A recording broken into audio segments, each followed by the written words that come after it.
ریاکاری کی انوکھی صورت۔ الحمدللہ شعبان المعظم کا مہینہ برکتیں لٹا رہا ہے، اور ہمارے ایک اسلامی بھائی نے اس صراط الجنان کی 10 جلدوں کا مطالعہ مکمل کر لیا، اور ہر ہفتے رسالہ بھی جو اعلان ہوتا ہے اس سے پہلے ہی پڑھ لیتے۔ اس خوشی میں ان کے گھر حاضری ہوئی تھی، تو وہ سحری کی ترکیب دی۔ کچھ اسلامی بھائیوں نے سحری کی روزہ رکھا اور کچھ نے ناشتہ کیا۔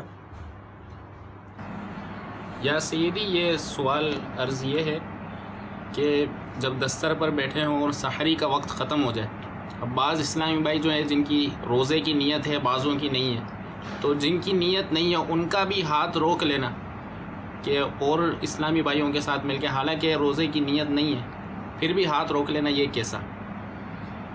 یہ نفل روزے کے تو احکام اپنے ہیں۔ نفل روزے میں ایسا ہے کہ اگر نیت یہ ہے اس لیے ہاتھ روکا تاکہ جو دوسرے حاضرین ہیں وہ یہ سمجھیں کہ یہ بھی روزہ رکھ رہا ہے، یہ تو ایسی ریا ہے کہ عمل بھی نہیں اور ریا ہے، بغیر نیکی کی ریا۔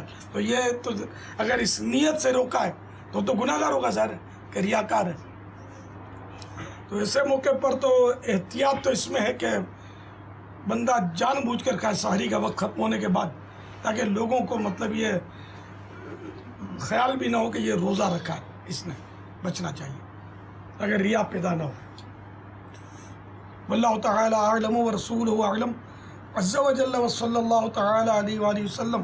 صلوا علی الحبیب صلی اللہ علیہ وسلم۔